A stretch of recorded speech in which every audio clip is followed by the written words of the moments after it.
Donc, bonjour à tous. Donc, cette fois-ci, c'est une conférence sur les droits d'auteur. Alors, on va la faire à un format un petit peu spécial. L'idée, c'est pas de faire un cours magistral sur qu'est-ce que c'est que les droits d'auteur et autres. On est accompagné, si le micro y tient, ce sera encore parfait, par une avocate spécialisée. Et bien évidemment, c'est à ce moment-là. C'est Karine Riahi. Voilà, je vais vous laisser vous présenter dans un premier temps. Donc, je suis Karine Riahi et je suis une avocate spécialisée en propriété intellectuelle et donc sur toutes les questions de protection de la création. Alors, ça va du cinéma, des bouquins, des jeux vidéo, des jeux de société. Et voilà, donc c'est une présentation. Je vais vous donner un certain nombre d'éléments. Et effectivement, l'idée, c'est que ce ne soit pas un cours magistral, parce que d'abord, je vais dire des choses que vous savez peut-être un peu déjà. Et l'idée, c'est que lorsqu'on va dépasser le stade de ce que vous savez déjà, de ce que vous aimeriez bien savoir, il ne faut pas hésiter à m'interrompre. Au fur et à mesure, j'ai un PowerPoint derrière moi, il est aussi sur mon bureau, donc je peux récupérer le fil de mon histoire si tant est qu'il faille le récupérer, parce que parfois c'est pas nécessaire. Et du coup, l'idée, c'est que vous repartiez avec plus d'informations que vous n'en aviez, ou plus d'une vision plus réaliste ou plus concrète que celle que vous pouviez avoir avant de venir dans cette salle. Alors l'idée, c'est qu'on a quand même, histoire de structurer un peu cette conférence, on l'a séparée en différentes étapes. Alors bien évidemment, on va reparler du jeu de société, donc œuvre de l'esprit ou non. Objet culturel ou non, ça vient toujours un petit peu à ça. Le statut de l'auteur de jeu, qui est un petit peu spécial. Alors bien évidemment, on va parler des droits français. Pourquoi je précise droits français? Puisque on est quelques-uns à travailler aussi avec des éditeurs belge, et le droit est différent, donc on va vraiment se concentrer sur le droit français. Donc ça va naturellement nous emmener sur la discussion autour des contrats d'auteur. Donc on a quelqu'un qui parlait justement précédemment par rapport à la conférence d'hier, par rapport aux taux et autres, on en discutera. Quel type de protection, bien évidemment, comment on peut protéger notre œuvre, la protection de l'auteur en lui-même. Et bien évidemment, quand on parle de protection, on va parler de notre défense, tout simplement. J'ai tendance à dire notre, parce que je suis également auteur, donc c'est un peu intégré directement. Donc l'idée, c'est globalement l'œuvre de l'esprit. Un jeu, est-ce une œuvre de l'esprit, et qu'est-ce qui en découle par rapport à ça, justement? Alors, d'abord, le titre de la conférence s'appelait Protection des droits d'auteur, mythes et réalités. Et lorsque Gaëtan m'a appelé, qui m'a dit on va parler de la protection des droits d'auteur, j'ai fait aïe. Pourquoi aïe? Parce que c'est en fait l'idée pas reçue, mais l'idée entendue, qu'un jeu de société, un jeu ne se protège pas. Pourquoi? Parce qu'effectivement, dans le code, il n'y a pas la manière de l'œuvre littéraire, l'œuvre audiovisuelle, photographique, etc. Il n'y a pas un article du code qui dit le jeu de société est une œuvre de l'esprit protégée par le droit d'auteur. Mais l'article du code est une énumération avec un notamment. Donc ça peut dire que si un jour on estimait que le jeu de société réponde à tous les codes et à toutes les exigences de la protection d'une œuvre de l'esprit, à savoir l'originalité, eh bien on pourrait protéger le droit de société. Ce qui fait que quand moi j'ai entendu ce premier sujet mythe et réalité, le mythe, on croit que le jeu de société est une œuvre de l'esprit, la réalité ça n'en est pas une. En fait c'est exactement le contraire. Le mythe, c'est on croit qu'un jeu n'est pas une œuvre de l'esprit, n'est pas protégeable, parce que c'est un petit peu la chose qu'on entend régulièrement, et je ne pense pas me tromper quand je dis ce genre de choses. Et c'est vrai qu'il y a des tas de jurisprudence qui ont dénié au jeu la qualification d'œuvre de l'esprit protégeable par le droit d'auteur. Et quand je dis une œuvre de l'esprit protégeable par le droit d'auteur, ça veut dire que son créateur n'est pas protégé par tout cet ensemble de règles très protectrices des auteurs, qui est notre code de la propriété intellectuelle. Donc le mythe, c'est en réalité, on croit que c'est pas protégé, mais ça l'est. Et la réalité, c'est la protection. Et pour essayer de comprendre pourquoi il y a une espèce de réticence, on dit jurisprudentielle des juges, parce que en fait la question se pose. Alors effectivement, quand vous allez vouloir vous inscrire à l'AGSA, etc. Mais de manière générale, c'est quand on pique un jeu, on reproduit un jeu, on contrefait un jeu, on plagie un jeu, et qu'on veut se défendre, et qu'on arrive en disant je suis l'auteur d'un jeu, je suis protégé, c'est une œuvre de l'esprit. Les juges vous disent non, pas du tout, parce que c'est pas original, c'est qu'une simple règle du jeu, etc. etc. Et c'était ce que j'allais suggérer à Gaëtan, parce que c'était une des questions qu'on s'était posées au téléphone. C'est est-ce qu'il doit y avoir un lobbying? Est-ce qu'on doit expliquer aux gens? Mais je pense que la meilleure façon, c'est d'emmener tous les juges. Il n'y en a pas beaucoup des juges en France qui jugent cette question. Il y a 9 tribunaux. À Paris, il y a 4 chambres. Dans les autres, il y a 1 ou 2 chambres. Donc, il doit y avoir à tout casser une centaine de juges. Vous les emmenez au rez-de-chaussée pour qu'ils voient ce que sont les jeux. Et à ce moment-là, vous verrez que les gens vont changer d'avis.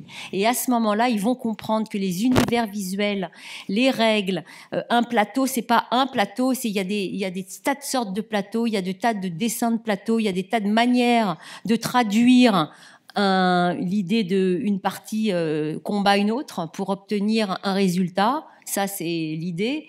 Et ça a été décliné de tellement de manières, et ça se voit, que je pense que si les juges qui pensent qu'un jeu de société, c'est le petit jeu de cartes auquel ils jouaient quand ils étaient un peu jeunes, changeraient leur vision des choses.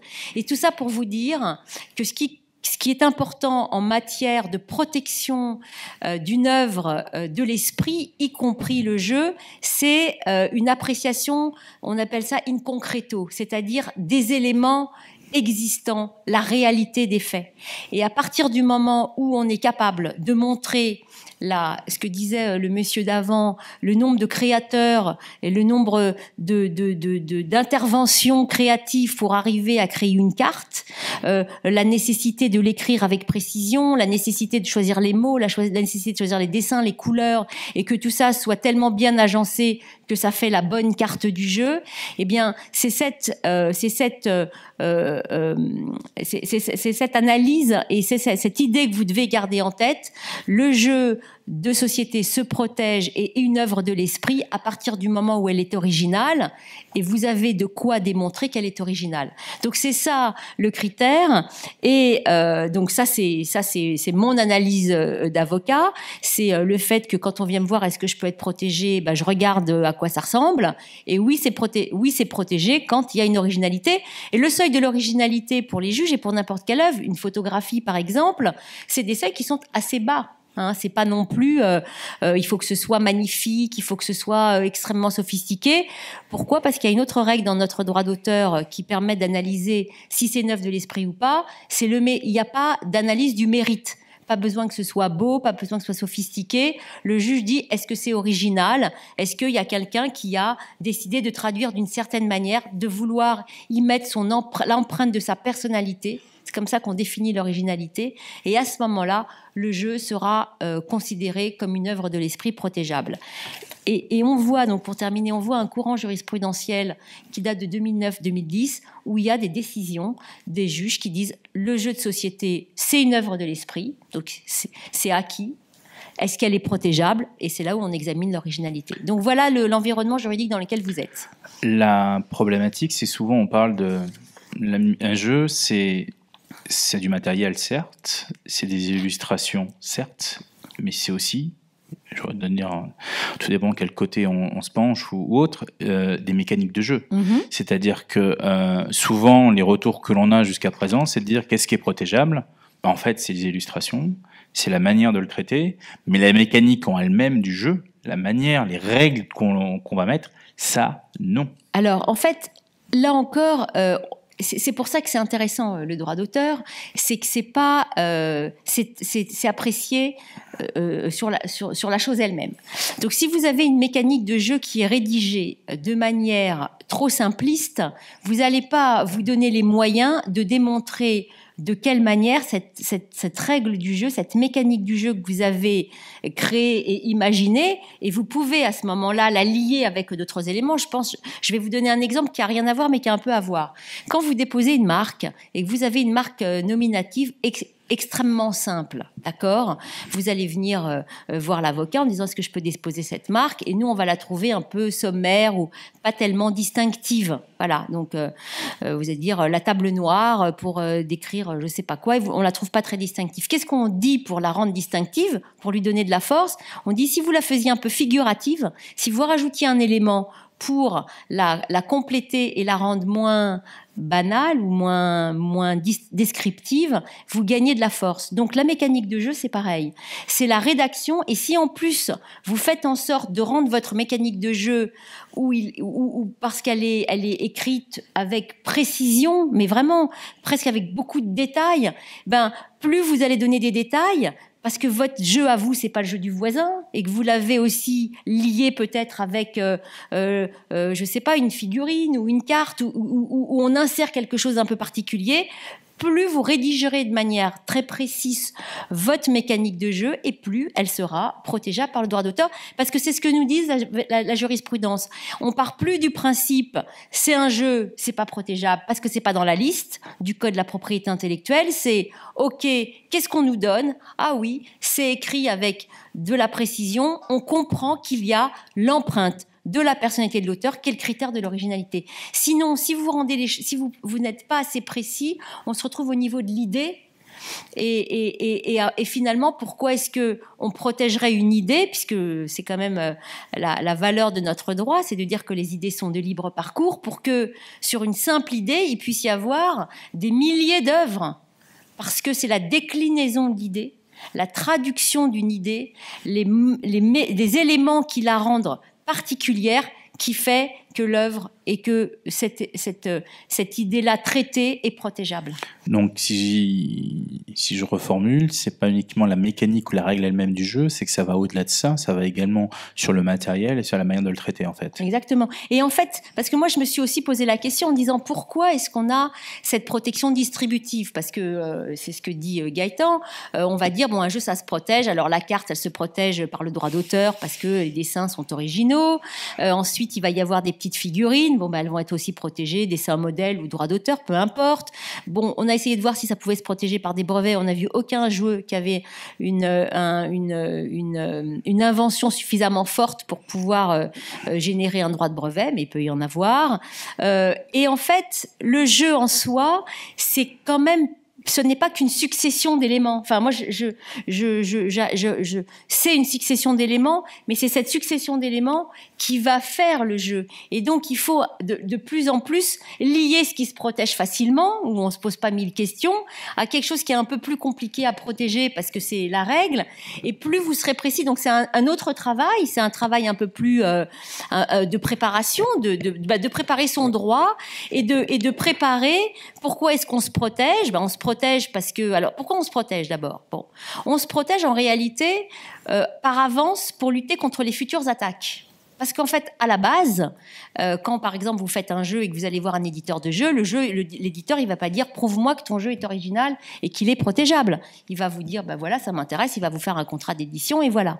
C'est pas à eux qu'il faut démontrer l'originalité, parce qu'on part du principe que c'est original et que c'est protégeable et qu'on doit l'éditer, qu'on doit faire un contrat d'édition avec un auteur. C'est après, quand quelqu'un va vous le reproduire, le plagier, le contrefaire, que vous allez démontrer à des juges qui n'ont pas l'habitude de jouer et qui connaissent pas vos univers, de démontrer que c'est original. Donc, c'est en prévision d'une future attaque, qui n'arrivera peut-être jamais, mais en tout cas, que vous êtes incité à prendre les devants et à vous préparer le plus possible en cas de, en cas de problème. Bon, mais ça ne veut pas dire qu'il y a des problèmes tous les jours. Il n'y a pas des masses de décisions de jurisprudence, donc il n'y a pas tous les jours des contrefaçons ou des plagiats de jeux. Ou alors il y en a beaucoup, mais personne ne va devant les tribunaux. J'imagine que c'est plutôt comme ça. C'est plutôt cette partie-là. C'est ça, oui. Oui. Donc à tout moment, il ne faut pas hésiter à lever la main et nous interrompre. L'idée, c'est ça, c'est dans l'interaction. Bonjour à tous. Je suis Nathan Levic de la Fédération française du jeu organisé, donc une fédération par rapport au jeu où on permet d'organiser en fait des tournois et de représenter le jeu à une plus grande échelle. Donc pour le moment, on est surtout dans le sud, mais on a vu des politiques dans cette optique-là pour que le jeu ait une véritable représentation, que ce soit au domaine du niveau culturel, ainsi que justement pour le droit d'auteur. Et la question moi que j'avais, c'était justement comme le jeu de société est une succession de plusieurs plusieurs éléments, c'est-à-dire que ce soit effectivement des éléments de graphisme, des éléments effectivement de règles, de concepts, et il y a même de nouveaux métiers entre guillemets qui sortent, comme par exemple les game designers, qui ont pour but en fait de récupérer les différentes briques éparses et de les assembler en un seul et même produit qui va totalement, disons, s'adapter au marché. Parce que déjà, tous les pays ont des marchés différents, donc que ce soit de la manière de la patte illustrative, du concept du jeu, toutes les touches qui vont être apportées au jeu finalement pour qu'il s'intègre au mieux et que cela plaise aux gens. Il y a plusieurs corps de métier, donc effectivement il y aura l'auteur, il y aura le graphiste, etc. Mais est-ce que finalement la paternité en tant qu'auteur de l'œuvre ne devrait pas se rapprocher plutôt de celle de l'éditeur? Parce que ça dépend si on trouve juste un simple concept ou si véritablement on a fait en sorte que tous les concepts soient mis ensemble. De plus en plus on travaille avec une équipe, comme par exemple on le fait sur les sites internet, où il n'y a pas effectivement que le web designer qui va faire le graphisme du site, il y a la personne aussi qui va le coder, etc. Et c'est ça ensemble qui fait que c'est une œuvre artistique et de l'esprit, mais pas d'un seul esprit, mais de plusieurs esprits finalement qui sont ensemble dans une même optique. Donc c'est pour ça que ça pose problème sur le droit d'auteur, parce que à ce moment-là, certains par exemple dessinateurs peuvent demander en fait qu'on retire le produit, parce qu'ils ont gardé finalement leur droit d'auteur sur les images, parce que finalement ça ne leur convient plus que l'image soit sur tel produit. Et du coup, il faut par exemple retirer de la vente. Et il peut y avoir plusieurs problèmes comme ça, alors que pour moi, effectivement, c'est une équipe et un éditeur qui essaie de les mettre ensemble, sauf dans le cas où de certains auteurs très connus qui font effectivement tout de A à Z et qui ont leur propre entre guillemets équipe graphique derrière et qui propose un jeu à un éditeur qui va entre guillemets le publier tel quel. Voilà, c'était alors ça c'est une excellente question et ça vient sur un des slides, mais bon, vous les retrouverez tout seul, qui est la création à plusieurs. En fait, ce que je vous ai dit, c'est que ce qui caractérise la pratique du droit d'auteur, la mienne, c'est à chaque fois de prendre la situation telle qu'elle est, ou telle qu'on voudrait qu'elle soit, parce que je n'analyse pas toujours quand il y a des problèmes, mais si par exemple on vient me voir en disant comment est-ce que je peux concevoir, moi je suis éditeur, comment est-ce que je dois concevoir ma relation avec mes créateurs, ou un créateur qui dit voilà, moi je travaille dans tel ou tel contexte, moi j'analyse le contexte, et à partir de ça je qualifie, et j'arrive à lui trouver un régime juridique. Donc ce dont vous parlez, c'est un mécanisme qui existe dans le Code de la propriété intellectuelle qui s'appelle le mécanisme de l'œuvre collective. Alors je remonte un cran au-dessus pour vous expliquer l'œuvre collective et comment on doit l'analyser et en quoi ça peut être une solution si on est dans les cadres de l'œuvre collective. Alors, le droit d'auteur français, contrairement au droit du copyright américain, c'est un droit qui naît sur la tête d'une personne physique. On dit il n'y a d'auteur que des personnes physiques. Donc déjà vous dites elle commence mal celle-ci, moi j'ai un problème qui n'a rien à voir et elle me dit les auteurs sont que des personnes physiques. Oui, c'est comme ça que ça fonctionne et c'est le principe. Ça veut dire que c'est une personne physique qui crée et pour qu'une personne morale, un éditeur quelconque puisse exploiter les droits de celui qui crée, il faut qu'il y ait un transfert de propriété entre un auteur et l'exploitant des droits, un contrat d'édition, un contrat. Il y a d'autres, ça c'est le principe. Et en droit d'auteur, parce que c'est un droit qui a une nature d'ordre public, protectrice de l'auteur, on doit appliquer les principes. Il y a des exceptions. Et l'œuvre collective en est une exception. Et pourquoi j'ai fait ce petit rappel un peu au-dessus? C'est pour vous dire que quand il y a des exceptions en droit d'auteur, il faut qu'elles soient entendues strictement. L'œuvre collective, qu'est-ce que c'est? C'est exactement ce que vous êtes en train de dire. C'est une personne morale qui va initier la création d'un jeu, d'un jeu ou d'un site internet, enfin d'une œuvre à laquelle vont concourir beaucoup de personnes. Donc l'œuvre qu'elle va initier, commander, va être divulguée sous son nom. Voilà, donc c'est la personne morale qui est en première ligne et elle va faire travailler des équipes de créateurs de différents genres. Vous dites des créateurs des cartes, des auteurs, des scénaristes, des game designers, des compositeurs de musique. Bref, tout un écosystème au sein de son entreprise, et parce qu'il faut que ce soit sous l'égide de l'entreprise. C'est vraiment dans l'entreprise, et tous ces gens-là vont travailler ensemble de concert pour sortir un jeu. Si on est dans ces circonstances-là, C'est-à-dire qu'il y a plusieurs personnes. Alors, je vais vous lire la définition. Alors, c'est pas parce que je veux faire un cours de droit, mais je trouve que elle est vachement claire, la définition, et tout de suite, vous allez vous reconnaître. L'œuvre collective est la propriété de la personne morale. Vous voyez, donc là, pas besoin de contrat. On est dans le cadre de l'œuvre collective, d'accord? Sous le nom de laquelle l'œuvre est divulguée, sous le nom de laquelle elle est éditée, cette personne est investie des droits d'auteur. Donc, pas besoin de transfert. Alors, l'œuvre collective, qu'est-ce que c'est?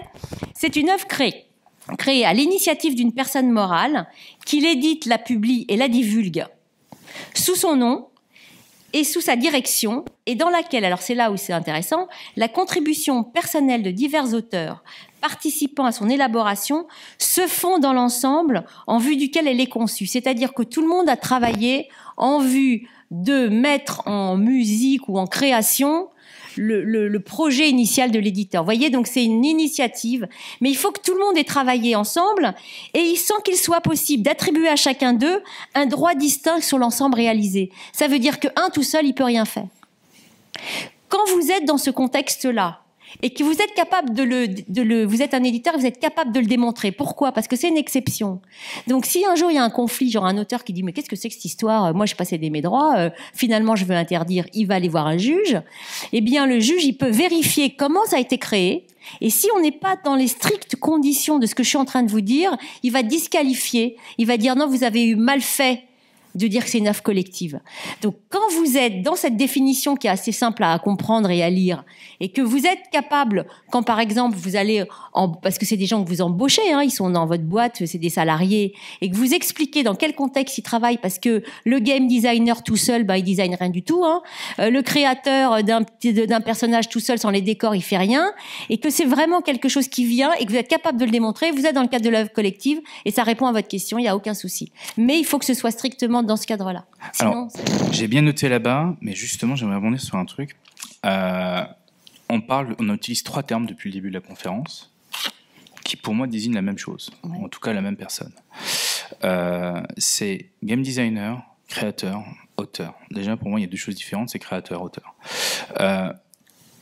Un auteur de jeu, je pense que j'en vois quand même assez nombreux dans la salle, dont certains qui ont quelques années d'expérience, c'est un euphémisme, dire, pour nous en tout cas, et je me concerne dedans, on amène une mécanique de jeu, des règles, à un éditeur, on propose un cadre matériel, on peut aller jusqu'à proposer des thèmes, on a certains auteurs qui d'ailleurs ne souhaitent même pas, c'est même pas un sujet de discussion, le thème sera un tel, ce sera ça, et c'est ça, notre travail d'auteur. Notre travail d'auteur n'est pas de illustrer le jeu. Notre travail d'auteur n'est pas d'éditer. Alors des fois on peut avoir des forces de proposition, mais l'éditeur va choisir par exemple, au lieu des cartes carrées, je vais mettre des cartes rondes. Au lieu de mettre des pions en bois, je vais utiliser des marqueurs en carton, ou je vais utiliser des figurines. Le problème, dans ce que j'entends depuis le début, c'est que pour moi c'est pas très clair en fait qui est l'auteur. Dans ce que vous En fait, l'auteur, c'est un terme générique. L'auteur, c'est... alors, vous allez me dire, tu vas encore utiliser le mot créateur. Non. L'auteur, c'est celui qui crée une œuvre. Donc, même le mot créateur, c'est un mot du langage courant. Auteur, c'est un mot juridique qui fait que chaque fois qu'on crée quelque chose, on est un auteur.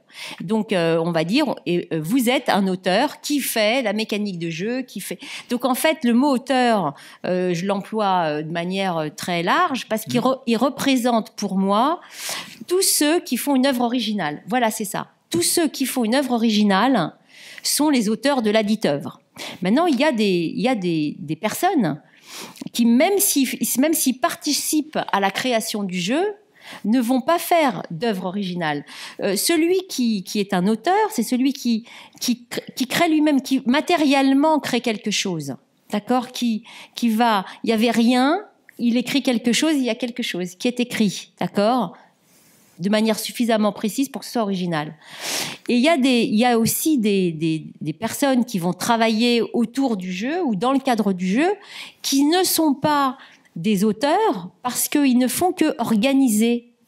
Ils vont ne faire que mettre ensemble et que finalement ce rôle-là de organiser, de mettre ensemble, de choisir, eh bien jusqu'à a priori ce ne sont pas des auteurs, sauf si dans leur manière d'organiser, ils vont ajouter quelque chose qui n'existait pas avant, ils vont donc créer quelque chose, et c'est à ce moment-là qu'ils deviennent auteurs. Je vous donne un exemple parce que moi mon métier de base, c'est de travailler dans le cinéma et les œuvres audiovisuelles. Et il y a ou dans l'édition. Et il y a par exemple des métiers qui vont s'appeler le script doctor. Le script doctor, c'est quelqu'un à qui on donne un scénario, il va le lire et il va donner son avis. Ouais, c'est pas au milieu, c'est un peu mou, l'attaque est pas assez forte, là t'as un personnage, il était fort et puis ça fadit. Bref, il va donner des conseils. Il va pas écrire le scénario. C'est pas un auteur. C'est une des personnes qui va permettre à ce que le scénario soit bon, mais il va pas créer. Si d'aventure il écrivait des scènes, dans le cadre de sa consultation, il deviendrait un auteur. Donc c'est pour vous dire que, et c'est pour ça qu'à chaque fois, je vais pas vous dire, le game designer n'est pas un auteur. Le game designer devient un auteur à partir du moment où, dans sa fonction de game designer, et je sais pas trop ce que c'est comme métier, mais comme vous me le racontez, soit il va rajouter quelque chose en plus et il va être un co-auteur, et donc en fait on parle d'auteur et de co-auteur parce que tout le monde ne crée pas la même chose. Il y a vous qui allez créer la mécanique de jeu, etc. Il y a d'autres qui vont faire les illustrations, il y a d'autres qui vont créer des figurines, qui vont les sculpter, des sculpteurs, bref. Donc il va y avoir toute une série de co-auteurs travaillant ensemble et tout ça. Donc à chaque fois, ça signifie que quand vous êtes un éditeur, votre boulot, c'est d'identifier et de créer des contextes qui vont vous permettre de sécuriser, en fait. À quoi ça sert toutes nos histoires? C'est sécuriser une exploitation. C'est pas se tromper de qualité. Parce que si vous faites une œuvre collective qui n'en est pas une, vous vous exposez à ce que tous vos auteurs vous disent, finalement, on nous a dit que c'était une œuvre collective, ça n'en est pas. Personne n'a acheté les droits, le droit peut pas être exploité. Donc vous courez un risque. Donc il y a cette anticipation du risque qui est de faire, je qualifie, j'identifie, je qualifie et je traite. Et en général, on traite avec des contrats pour éviter les problèmes. Est-ce que ça répond à votre question? Ça répond plutôt pas mal. Après, je pense qu'on ne partage peut-être pas tous la même vision. Alors, il y a un micro là-bas, et ensuite, on en a un là et une ici. Donc, Fred. Donc oui, justement, je revenais sur la même donnée, cette notion d'œuvre collective et d'œuvre privée, parce que c'est vrai que l'auteur en soi va créer juste une mécanique. Or, comme vous l'aviez dit au tout départ, le jeu peut être protégé que s'il y a la mécanique, la thématique derrière, quasiment tout l'ensemble, les pièces. Et en fait, dans le jeu, c'est l'éditeur qui fait ça. C'est l'éditeur qui, lui, va nous conditionner le tout. C'est lui qui va dire « Ah là, finalement, on sera sur une thématique de pirate, et puis finalement, il y aura 200 jetons, et ça se fera comme ça. » Donc en fait, j'ai l'impression que quasiment l'auteur de jeu n'a pas de droit, et que toutes les œuvres qui sont sorties actuellement, ce n'est que des œuvres collectives. Donc voilà, c'était le point sur lequel je voulais... En fait, l'œuvre collective, c'est pas qu'on dit pas après coup c'est une œuvre collective, c'est le processus. On dit que c'est une œuvre collective du fait du processus de création. Il y a un autre type d'œuvres qui sont des œuvres à plusieurs et qui peuvent répondre à votre question, qui s'appelle l'œuvre de collaboration. Alors, qu'est-ce que c'est l'œuvre de collaboration? C'est pas, alors, ça peut être une œuvre de commande, mais c'est un travail plus en commun d'une collectivité d'auteurs. C'est un attelage entre l'auteur de la mécanique du jeu et l'auteur d'un graphisme. Donc ça, c'est un point de départ. Souvent, c'est un peu comme ça dans l'animation. Il y a quelqu'un qui va faire une bible littéraire et puis il va s'adjoindre un auteur qui va faire une bible graphique, et il y a un petit quelque chose, et à partir de là, on va développer, ça va devenir un long métrage. Donc, et ça s'appelle l'œuvre de collaboration. Alors là, l'œuvre de collaboration, ça marche pas pareil que l'œuvre collective. L'œuvre de collaboration, ça veut dire que celui qui aura créé la mécanique de jeu, qui l'aura rédigé et qui va être exigeant, dans sa mécanique de jeu, parce que il a décidé de faire un jeu qui est pas celui du voisin. Il s'est dit, moi, je vais faire le truc qui n'existe pas encore. J'imagine, ou en tout cas, je vais prendre quelque chose une idée qui existe déjà, et moi, je vais la développer parce que j'ai une idée particulière. Bon. Donc lui, c'est un premier auteur. Donc, comment ça va se passer? Il va aller voir un éditeur et l'éditeur, il va lui acheter ses droits avec un contrat. Pourquoi je vous demande, enfin, je vous conseille d'être très précis dans votre rédaction? Parce que on va bien identifier ce que vous avez écrit pour que d'emblée, on décide en lisant l'écriture de votre mécanique de jeu que c'est suffisamment précis pour montrer que c'est original. On fait un contrat de cession de droit d'édition. Ensuite, vous allez dire, bah oui, mais moi je travaille avec avec un tel. Lui, je lui ai montré ma mécanique de jeu et lui, il a fait des dessins. Et donc l'éditeur, il va aller voir le gars des dessins en disant, bah, j'ai acheté les droits pour l'écriture, je vais acheter les droits pour les dessins. Et donc il va avoir 2 contrats. Alors l'éditeur, comme il doit être bon, il doit faire à chacun le même contrat parce que s'il achète les droits à l'un pour 30 ans et à l'autre pour 12 ans, ben il est un peu idiot. Bon. Et ensuite, à partir de là, il a des droits et il va continuer à créer. Mais vous allez être en tant qu'auteur de la mécanique de jeu, vous en tant qu'auteur des graphistes, des auteurs avec des contrats, avec des rémunérations proportionnelles. Donc, t'en as bien un auteur sur une mécanique de jeu. Oui, bien sûr. Si, toujours pareil, si elle est suffisamment précise pour qu'on estime qu'elle soit originale. Donc, mais il n'y a pas.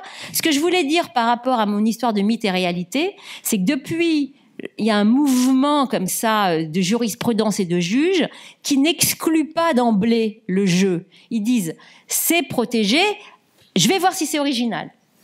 Ah oui, c'est original, c'est protégé. D'accord? Vous voyez le mécanisme de pensée. Ce qui fait que maintenant que vous savez comment les juges pensent, ben vous vous mettez en mesure de ne pas bâcler ça pour être en mesure de défendre précisément votre qualité d'auteur. Alors, je rebondis sans doute parce que vous avez posé la question, et parce que j'ai vécu la même chose avec les AGSA. Parce que, en réalité, il va falloir convaincre plus de monde que ça. Bon. Alors moi, je vous avais dit, il faudrait vraiment parler à quelqu'un des AGSA pour leur expliquer. Moi, je trouve que les gens dans les bureaux, malheureusement, ne vont pas sur le terrain pour voir à quoi ça ressemble. Vous leur racontez, ils disent oui, mais bon, ils vont pas voir. Alors que moi, je vous dis, c'est un truc très concret où on a des gens qui raisonnent abstraitement. Bon, maintenant, moi, j'ai déjà fait des contrôles AGSA, URSAF dans des radios où les AGSA, elles allaient vérifier si quand on disait qu'un tel était un auteur, il avait vraiment fait une œuvre d'auteur et qu'il n'avait pas fait ça simplement de l'écriture un peu technique, genre une traduction technique. Bon, il n'y a pas beaucoup de création là-dedans. Par contre, la traduction d'un scénario, si, il y a quand même de la création. Donc en fait, elle vérifie les choses de manière aussi très concrète. Donc plus vous donnez aussi aux AGSA en disant c'est un scénario, mon histoire, parce que ma mécanique de jeu, elle est écrite, regardez, tata, et que vous êtes capable de démontrer, je pense qu'on peut emporter le morceau avec les AGSA. Il faudrait vérifier avec eux, mais moi, je pense que la démarche, ça ne peut être que celle-là. J'en vois pas d'autres.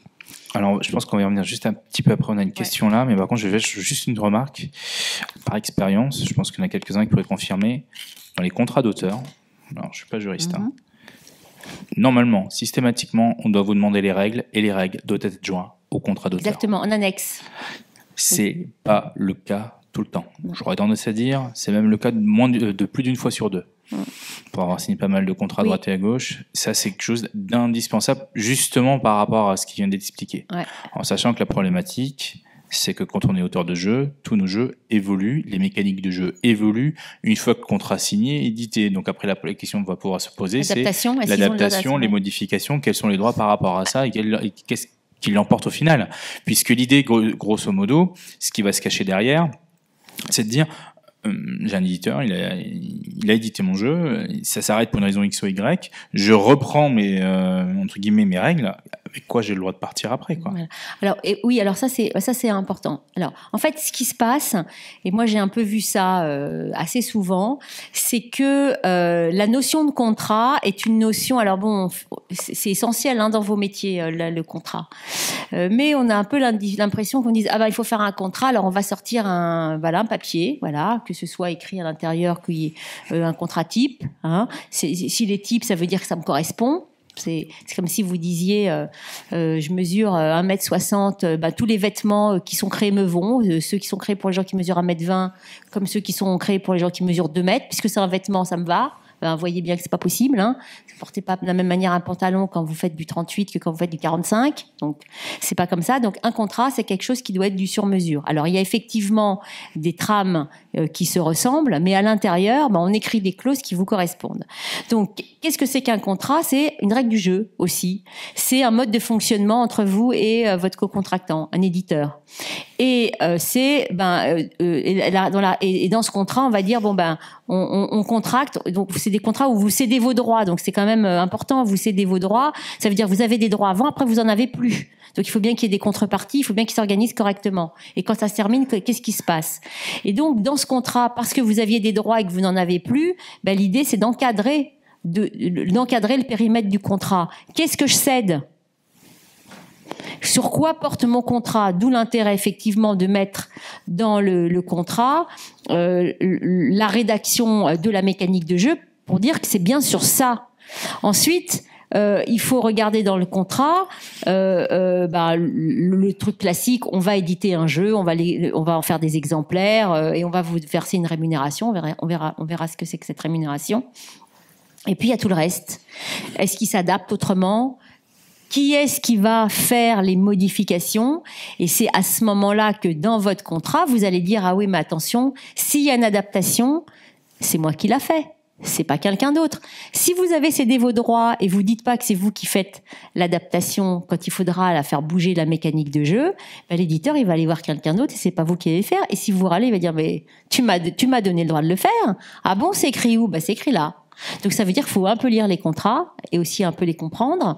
Et de l'autre côté, l'éditeur qui veut avoir la possibilité de faire ça sans l'auteur, bah, il faut aussi qu'il vende sa salade et que quand vous voulez obtenir quelque chose de quelqu'un, bah, faut lui donner une contrepartie. C'est ça la négociation. Moi, j'ai un peu l'impression qu'on dit on a fait le papier parce qu'il faut faire le papier parce qu'on nous a dit qu'il faut un papier et puis savoir si le papier il est correct, adapté, etc. Ça passe un peu à côté. C'est dommage. C'est dommage.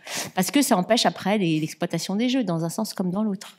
On avait une question juste ici. Alors, j'ai une toute petite question sur le curseur, sur l'originalité, là où on a l'œuvre culturelle ludique, le travail collaboratif, les différents échelons, auteurs, éditeurs, etc. Par exemple, on va avoir un auteur qui va travailler sur une mécanique de règles. Pour quelqu'un qui n'est pas usager, qui n'a pas la culture ludique de toute la famille des jeux de société, etc., donc les juges, hein, a priori, admettons que l'auteur fait intervenir une notion de hasard. Cette notion de hasard, si de manière malveillante, j'avais besoin de la retranscrire pour faire une copie du jeu, je pourrais mettre des cartes pour avoir cette notion de hasard, comme de dés, comme un facteur temps éventuel, etc., etc.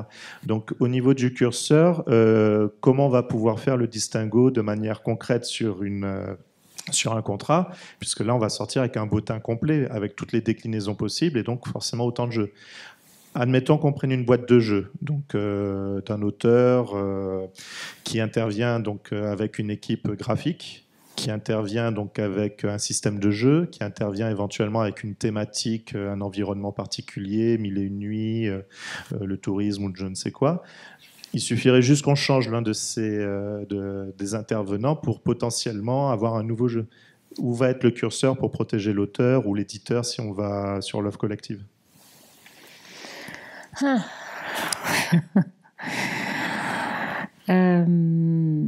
C'est-à-dire que ça veut dire que par exemple vous prenez il y a tous ces éléments et tout d'un coup vous allez dire il y a un élément qui va changer et qui va modifier et c'est ça le jeu. Bah, par exemple, je sais pas, on va prendre un jeu connu en tout cas. Là. Prenons les Aventuriers du Rail. D'accord, donc je ne sais pas si vous le connaissez ou pas. Vous allez avoir une mécanique de règles pour poser des jetons. Vous allez avoir une mission qu'il faut emmener d'un point A à un point B. La thématique générale, on est sur une carte avec un cheminement ferroviaire. D'accord. Mais quelqu'un décrète que, bon, ben, au lieu que ça soit des wagons de couleurs, ça va être des fruits de couleurs. Et au lieu que ça soit donc, un cheminement d'aller de telle ville à telle ville, ben, c'est une fourmi qui doit aller de telle fourmilière à telle fourmilière. Ouais. Et hop, ça y est, on a un nouveau jeu. Mais non, en fait, ce qui se passe, c'est des adaptations, et ça, c'est pas la même personne qui ferait ces modifications. Quelqu'un de malveillant qui se dit ah, c'était une bonne idée. Alors, en fait, après, voilà. Alors, comment est-ce qu'on peut faire? Comment est-ce qu'on peut faire? En fait, il y a plusieurs manières de protéger aussi un jeu. Il va y avoir ce que je vous ai dit, le droit d'auteur, et puis il va y avoir une autre notion qui est la concurrence parasitaire. C'est-à-dire que si et dans le contrat, par exemple, moi je suis en train de faire en ce moment un contrat de format. Donc vous avez entendu parler, le format c'est compliqué à protéger. Comme le jeu, il y a une vraie réflexion. Et en fait, quand moi j'ai analysé, ça va répondre à votre question, je crois. Quand moi j'ai analysé le format, je me suis dit, bon, dans le format, il y a des choses qui se protègent, il y a des choses qui se protègent pas. Si je fais un contrat sur des choses qui se protègent pas, en disant qu'elles se protègent, mon contrat, il est nul parce que mon objet est faux. Et s'il est faux, j'ai un contrat nul et donc ça arrange pas mon client. Donc, j'ai distingué ce que j'allais protéger par le droit d'auteur et j'ai contractualisé sur ce qui ne se protégeait pas.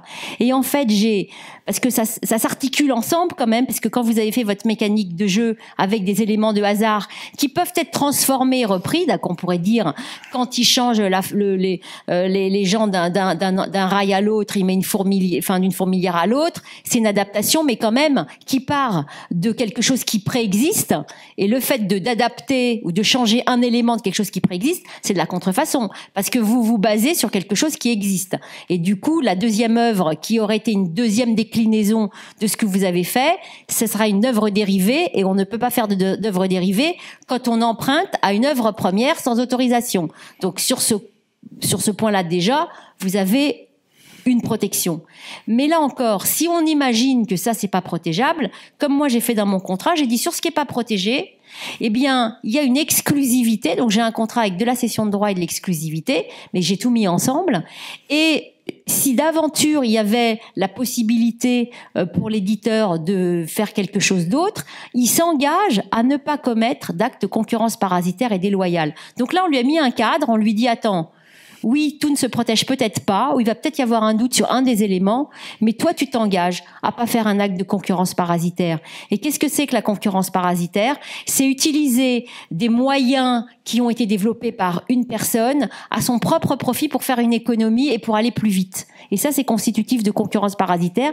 C'est un autre mode de protection. C'est la protection par la responsabilité civile, mais qui fonctionne aussi. Donc, on a tout un corpus de règles. Alors, je peux pas vous dire clairement ou définitivement comment on traiterait votre dossier, mais on a suffisamment d'éléments à manier ensemble, de réfléchir un tout petit peu, parce que quand vous créez des jeux, vous réfléchissez. Moi, quand je crée des contrats, je réfléchis aussi un peu pour que ça fonctionne à peu près, pour essayer de prévoir et d'anticiper ce genre de problème pour pas que vous ayez un problème. Il faut savoir que là, depuis peu, ce genre de choses, ce genre de clauses apparaissent dans certains contrats. De l'œuf parasitaire. Énoncé de cette manière-là. Alors, il faut savoir, c'est des éditeurs qui sont dans le jeu de société, mais qui font aussi du jeu vidéo, qui font aussi de la BD et autres. Et ça apparaît également maintenant. Donc, c'est pas ça. Je pense que c'est qu'un début. Et on va l'avoir de plus en plus. Et en fait, c'est le sentiment que j'ai eu quand je suis allée visiter un peu en bas, c'est d'avoir une plus grande sophistication. En fait, quand il y a une sophistication des œuvres, forcément, il y a une sophistication des moyens juridiques. Et si aujourd'hui, par exemple, on voit les contrats qui étaient faits sur des œuvres audiovisuelles il y a 20 ans et on voit ceux qui sont faits aujourd'hui, on voit que les contrats tiennent compte de la sophistication des modes de création aujourd'hui. Et là, je voyais, je sais plus, quelqu'un qui posait une question tout à l'heure sur de la commande, sur de la commande d'écriture, sur l'adjonction de nouveaux auteurs, etc. Parce que il y a des exigences de plus en plus grandes. Et en plus, le jeu de société, il est challengé par le jeu vidéo avec des tas d'effets spéciaux, etc. Donc, dans sa mécanique de jeu, dans ses illustrations et dans sa position de jeu, eh bien, il se sophistique pour attirer des gens qui ont l'habitude de faire des jeux vidéo, et du coup, il va y avoir une sophistication des contrats pour tenir compte de situations qui étaient peut-être pas si courantes il y a peut-être une vingtaine d'années ou une quinzaine d'années. On a une question aussi là au milieu, oui. Bonjour. Alors en fait, je voulais savoir, quand on est jeune créateur, on va devoir faire des phases de test pour parfaire son jeu de société. Comment faire, vu qu'on va présenter un petit peu les règles de son jeu, même si elles sont modifiables, pour pouvoir les présenter à des gens sans que eux ils se disent ah, il a une bonne idée, mais je vais l'appliquer parce qu'elle n'est pas protégée. Alors ouais, ça c'est un. Alors moi, oui, c'est un souci. Moi, enfin. si c'est reprendre l'idée, il n'y a rien qui pourra vous prémunir comme ça. Il y a des choses quand même qui montrent que vous êtes un professionnel et que vous prenez les choses en main. Pour moi, c'est de dire, de ce que je suis en train de vous présenter, si c'est des feuilles de papier, j'ai fait une enveloppe solo, j'ai fait un constat d'huissier. Les huissiers, il faut y penser, ils servent pas seulement à expulser les gens, ils font des constats de tous les éléments de vos jeux, y compris s'il y a des maquettes ou s'il y a des choses un peu plus construites ou un peu plus élaborées que juste écrire sur des feuilles.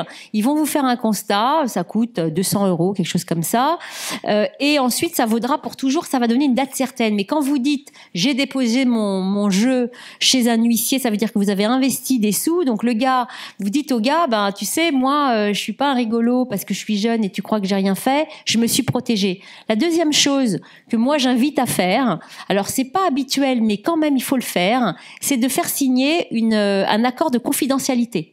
Alors on fait ça quand on vend des startups, quand on vend des sociétés, et pourquoi pas quand on vend des jeux, parce que c'est des choses qui peuvent avoir des valeurs immenses. Et donc avant même de rencontrer la personne, on lui fait signer un accord de confidentialité. Alors qu'est-ce que c'est qu'un accord de confidentialité? Il va me dire, il peut le rompre. On peut toujours rompre tous les contrats de la terre, de la même manière que c'est interdit de tuer, puis il y a des gens qui tuent. Donc bon voilà, mais on sait que c'est interdit. Donc, quand vous signez avec quelqu'un un accord de confidentialité sur un jeu qui a eu sa protection, c'est-à-dire qui a eu son dépôt, qui montre qu'il y a une date certaine, et que vous savez qu'à cette date-là, je suis le créateur du dit jeu, eh bien, d'abord, vous avez la traçabilité de qui a vu le jeu. Parce que parfois, les gens vont dire, non, mais moi je l'ai vu parce qu'il traînait je sais pas où. Donc là, on a la trace de votre rencontre pour exposer votre jeu et votre projet. Ensuite, il y a un accord de quelqu'un qui dit, moi, je vais garder ça confidentiel. Donc, s'il doit le garder confidentiel, il doit le garder confidentiel. Il peut en parler à personne. Et s'il le rompt, on a la trace, on a l'engagement. Et donc, si on doit agir contre lui, il y a une action judiciaire. C'est pas impuni. Et ça a un effet dissuasif. Voilà. Et c'est tous ces éléments-là. Alors, s'il y a quelqu'un qui veut pas signer d'accord de confidentialité, déjà, vous vous dites, écoutez, nous, on n'est pas chez les rigolos ici, on est pro, donc c'est comme ça que ça fonctionne. Et puis, si vraiment, vous osez pas ou etc., il faut aller en rendez-vous avec des témoins. Avec quelqu'un qui était avec vous, qui est ni votre sœur, ni votre mère, quelqu'un qui est indépendant, et qui attestera s'il y a un souci que vous étiez ce jour-là chez un tel.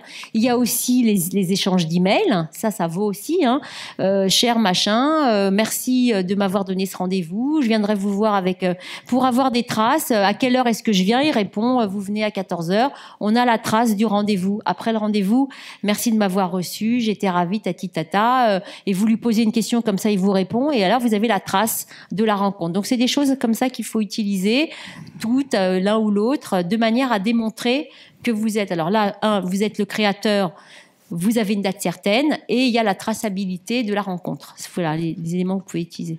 Juste avant de donner la parole à Hervé, c'était Hervé qui avait le micro, juste une remarque par rapport à ça. Des accords de confidentialité, vous allez en avoir régulièrement si vous proposez des jeux, par exemple, à des éditeurs nord-américains. Mattel, Hasbro, c'est systématique. Avant qu'on les rencontre, c'est donnez-moi la liste exacte que ce que vous allez me dire, simplement le titre, et on signe systématiquement. Par contre, si je puis me permettre, ça devient réellement... j'utilise des mots forts, incohérents quand tu commences à le faire tester ton jeu. Il y a eu des soucis sur des droits d'auteur. La plupart des cas, je prends l'exemple du jeu de la danse des œufs avec Roberto Fraga, où il y a un jeu qui s'appelle Chicken Run qui est sorti en Argentine. Il n'y a pas été. Pourquoi? Le jeu, c'est le cas de le dire, le jeu ne valait pas la chandelle, financièrement, c'est inintéressant. Ok, on est dedans, on est autre. Au revoir. Si à partir du moment où tu vas commencer à faire tester ton jeu, je suis désolé, là-dessus je m'inscris pas en faux, mais un peu différemment. T'es sûr d'une chose, et moi-même, j'ai un auteur qui débarque, qui va me faire dire, écoute Gaëtan, je vais te proposer un truc, on va faire un accord de confidentialité et autres. Je te répète pas le faire, mais je vais pas le faire. Next. Pour deux raisons. Et c'est peut-être un tort dans notre milieu, c'est qu'il y a aussi une histoire de confiance et autres. il y a beaucoup de propos qui sont dits, peut-être maladroitement, qui offrent aussi de montrer le jeu, c'est peut-être le meilleur moyen aussi de le protéger, d'être reconnu en tant que tel. Oui, ça c'est vrai aussi. Et à un moment donné, le côté l'enveloppe INPI, l'enveloppe solo et autres, c'est beaucoup de de sujets qui reviennent et des dadas qui reviennent dans le milieu du jeu. Et à un moment donné, je connais pas à l'heure actuelle un jeu qui est complètement de A à Z innovant, rien que sur la mécanique de jeu. On s'inspire, autre. Là dans la salle, j'en vois, si je prends, et je suis désolé Antoine, c'est que je te vois, donc je pense à toi directement. Je pense que si on prend Antoine Boza comme auteur, je pense à Anabi. Anabi, je l'ai jamais vu la mécanique avec les doubles faces au niveau de la carte, je l'ai jamais vu avant. Personnellement, je l'ai jamais vu, cette mécanique-là. Tu me dis si j'ai tort ou pas. Énorme succès, carton assuré. Deuxième jeu, jour phare, Seven Wonders. Basé sur le draft, tu me dis si je dis des bêtises, ça on avait déjà pu le voir avant, entre autres Magic et autres. Mais pareil, c'est complètement différent aussi. Donc tu vois, tu réinventes pas. Je vais reprendre un propos de Charles Chevalier. Ça m'a marqué à vie. Au tout début que je suis rentré dans le monde du jeu, il fait un auteur de jeu, c'est un cuisinier. La différence entre les auteurs, c'est tu vas retrouver avec un simple chef cuistot et quelqu'un qui fait du 3 étoiles. C'est simplement, on est tous sur la même base, sur des mécaniques de jeu. On utilise les mêmes ingrédients, des ustensiles différents pour les mettre en valeur, mais la manière d'assaisonner les choses, la manière de les appareiller, fait que t'es cuistot ou pas. Et maintenant, je donne le mot à Antoine. En fait, quand vous dites ça, c'est pas du tout contradictoire avec tout ce qu'on a dit, parce que c'est exactement ça une œuvre.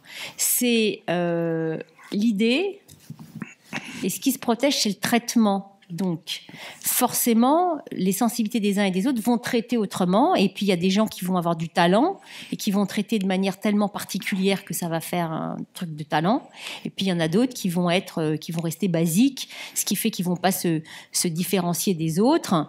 Mais comme je dis aussi, c'est que c'est le traitement qui fait, bien ou pas bien, ça se protège quand même. Donc après, c'est une question de circonstance. C'est pour ça que je vous ai parlé d'effectivement, ça peut. Donc vous n'êtes pas obligé. Alors moi, je pense que c'est bien de faire quand même une enveloppe solo, un constat. À vous de décider de le dire ou pas, parce que c'est vous qui faites et puis vous n'êtes pas obligé de raconter à tout le monde. Et si vous avez un souci, vous dites de toute façon j'avais déposé. Donc après, c'est à vous de sentir aussi avec qui vous parlez ou pas. Si vous parlez avec des sociétés très structurées, ça va pas leur poser de problème. Vous parlez avec des gens avec qui vous êtes potes depuis longtemps, il va trouver ça bizarre. Alors peut-être qu'il faut faire autrement. Mais c'est pour ça que je vous ai donné les histoires des emails, de venir avec quelqu'un, etc., au cas où il y a un problème. Et c'est vrai qu'il y a aussi une envie de confiance, et puis le gars avec qui vous proposez de tester le jeu, vous allez lui demander de s'engager avec vous. Donc il va se dire, il a déjà de la défiance, alors que moi, je vais lui rendre service. Alors après, c'est une question de Antoine, feeling. avant de passer à Hervé. Du coup, comme tu m'interpelles, j'en profite. Vous avez beaucoup parlé de l'auteur, il fait des mécaniques de jeu, et je suis pas complètement d'accord avec ça. La mécanique de jeu, pour moi, c'est qu'un petit morceau du travail, alors plus ou moins gros selon les auteurs. Moi, je pense qu'un auteur, il fournit une expérience ludique qui a besoin de mécanique pour fonctionner. Mais moi, je fais pas de la méca. Moi, je te propose quelque chose. Le but, en tout cas, ça marche ou ça marche pas selon les jeux, c'est de proposer une expérience. Anabi, des jeux où tu as des cartes à l'envers, tu avais Coyote, tu avais des cartes à l'envers. Voilà. Des jeux coopératifs, il y en avait avant. Le fait est que l'expérience qu'Anabi propose était nouvelle et certainement originale si on devait la comparer. Mais la méca elle-même, moi, est jamais originale. Seven Wonders, le draft, je l'ai pas inventé. Il y en a plein. Tout le monde a joué à Magic et tout. On fait pas de la méca, en fait. On n'est pas des mécaniciens du jeu. On propose une expérience. Dedans, souvent, il y a de la narration, il y a de la méca, il y a peut-être un univers. Et ton illustrateur, quand il bosse, si tu lui avais pas soumis cet univers, il n'aurait pas bossé de la même façon. Donc je pense que c'est important de pas réduire l'auteur à je fais de la méca et de la règle. Et c'est justement, ouais, non, mais je suis entièrement d'accord, c'est justement mettre les règles en copie, ça se fait chez certains éditeurs, et comme tu dis, ça pose des problèmes parce que moi, au moment où je signe le contrat et au moment où le jeu est fini, la règle a pu changer à 50%. Il y a certains éditeurs qui font un descriptif de l'expérience de jeu, qui disent c'est un jeu dans lequel on va vivre telle aventure, il va se passer ça, ça va être résolu, on va parler des règles, mais on essaie de donner une image de l'expérience que le jeu va essayer de fournir. C'est vous qui l'écrivez ça, non ? Alors ça dépend, C'est ça peut l'histoire être, ça de, peut être, etc. voilà. Ouais. Bah, C'est- généralement, on se met d'accord dans, Oui, dans d'accord, ce mais qu'on met dans le contrat, mais voilà. c'est vous c'est pas l'éditeur qui va décrire, c'est vous qui décrivez. Moi, ça peut être l'éditeur qui l'écrit par rapport à à ce que vous lui avez raconté. Voilà, je l'ai ouais. fait jouer au jeu et du coup, bah, donc, dans ton jeu, Oui, si oui, je oui, résume oui. bien, c'est ça. Je dis oui, effectivement, on est d'accord, ça correspond à ça. Mhm. Parce que la règle, comme tu as dit, on fait pas que de la Non, la règle, c'est comme les idées. Moi, les idées, avec la même idée, vous racontez 1000 histoires. Voilà. Hein. Et pareil, moi, je me suis jamais embêté à faire soit une enveloppe solo, soit à faire des témoins et tout, parce que finalement, on peut te piquer l'idée. Mais même si on te pique l'idée et que le gars va la développer dans son coin, il y a à peu près aucune chance qu'il ait le même jeu à la fin. Il aura un jeu peut-être complètement différent, peut-être meilleur, peut-être moins bien. Mais je pense que l'idée, elle vaut pas grand-chose, quoi. C'est vraiment tout le boulot que tu fournis à partir de cette idée. Donc tes tests, tu réfléchis à quel matériel tu vas utiliser pour que ton expérience de jeu soit sublimée. Tu vas y mettre de la narration, tu vas vouloir un thème. Tout à l'heure, on disait l'éditeur, il va peut-être changer le thème et tout. Alors ça dépend des auteurs et des éditeurs. Moi, on change pas le thème de mon jeu, parce que si on change le thème de mon jeu, on change mon jeu. Donc je vais pas travailler avec toi si tu veux changer le thème de mon jeu.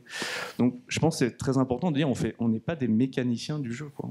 On fournit une expérience, tout comme un jeu vidéo, c'est plein de choses à la fois. C'est des contrôles, un gameplay, une histoire, des personnages, un feedback graphique, sonore. C'est vachement complexe, et ce qui fait que c'est une œuvre, à mon avis, complète. Et en plus, nous, dans le jeu de société, on contrôle tout ça. Là où dans le jeu vidéo, il va y avoir plusieurs personnes qui vont travailler là-dessus. Moi, j'estime que je fais pas de la méca. Alors c'est peut-être un peu de l'ego qui parle, mais j'essaye de fournir une expérience qui passe par plein de choses, dont la règle et dont de la méca. Hervé. Bonjour. Merci Karine d'être venue. Hein. C'est vraiment super cool. Je suis là. Bon, c'est pas très grave. C'est pas très grave. Hein. Cherchez d'où venait le du moment que vous m'entendez. Gaëtan, c'est exactement ce que je dis à la plupart des gens qui nous interrogent sur le principe du jeu. C'est plus la recette de cuisine qu'autre chose. Je souscris totalement avec ce que vient de dire Antoine. Parce que je supporte plus qu'on me parle de mécanique de jeu. J'ai l'impression qu'on va me demander de démonter un moulin Seb. C'est insupportable, même si dans le fond il y a quelque chose de vrai évidemment. Et pour ce qui est de ce que vous avez décrit, oui, vous avez raison dans tout ce que vous dites, mais c'est de toute façon complètement obscur quand même, et c'est absolument pas clair dans ce que c'est ou pas qu'être un auteur. C'est pas très grave. Je peux vous expliquer un petit peu mon point de vue, mon témoignage, hein, c'est comme ça que ça va se passer. Ah oui, je voulais rassurer le jeune auteur. C'est toi, c'est ça? Au sujet de la protection du... Te prends pas la tête avec ça. Il suffit, t'auras jamais de problème. Moi, ça fait donc Antoine un peu moins. Moi, ça fait à peu près 20 ans que je suis là-dedans. Maintenant, j'ai jamais vu, enfin, j'ai jamais entendu dire, voilà, on m'a piqué mon jeu, c'est du vol. J'avais montré à un éditeur, cet enfoiré, il m'a acheté et il a fait le jeu sans moi. Pourquoi il va s'emmerder à faire ça? Pour le peu d'argent que tu vas toucher en tant qu'auteur, pourquoi veux-tu qu'il s'emmerde à prendre ce risque? T'inquiète pas. Au contraire, il va pas te jeter. Il va dire c'est bon, on le fait ensemble. Il y a un problème d'argent parce que en fait, il y a une énorme différence entre votre expérience professionnelle dans l'audiovisuel et le jeu de société. Non, c'est pas très bien payé dans l'audiovisuel. Non, je parle de budget général. Pareil. Un budget d'un film. Non, ça dépend des films. Non, mais même un petit film qui valent rien et les auteurs sont très mal payés aussi. Ça, je veux bien le croire. J'ai quelques amis dans l'audiovisuel, les réalisateurs et scénaristes. Hein. Mais le truc, c'est qu'une production audiovisuelle, de toute façon, c'est au moins 10 fois ou 100 fois supérieur à ce que coûte le début d'un jeu. Un jeu, un éditeur, il va tirer 3000 exemplaires. L'auteur, si tout va bien, il va toucher 1000 euros, on va dire. À 3000 exemplaires, l'éditeur il gagne rien. Il a rien perdu, il gagne rien. Tout ça, c'est des sommes. On va pas engager un avocat, on va pas faire des contrats. On va dire au gars, à nouvel auteur, tu veux montrer ton proto, c'est ce que disait Gaëtan. Hein. Non, je te montre pas. Tu me signes d'abord un contrat, une clause, parce que c'est le jeu, c'est le plus beau, le meilleur du monde. J'ai jamais fait. Il y a pas de jeu équivalent. Bon, bah tant pis, montre-le à quelqu'un d'autre. Voilà. Et pourquoi s'embêter?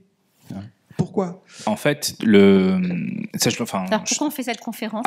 Oui, non, mais pour avoir votre vie professionnelle, parce que c'est important. Mais on ne sait jamais si un jeu va avoir du succès. Moi, j'ai fait des jeux qui sont vendus à 3000 exemplaires et d'autres qui sont vendus à 3 millions d'exemplaires. Mais au départ, celui qui s'est vendu à 3 millions d'exemplaires, aucun éditeur ne voulait le publier. Enfin, on a fini par faire ça nous-mêmes, bon, etc., etc. On peut pas savoir à l'avance, donc on va pas prendre de risques. Excusez-moi, je voulais absolument pas être désagréable par rapport à ce que vous avez fait.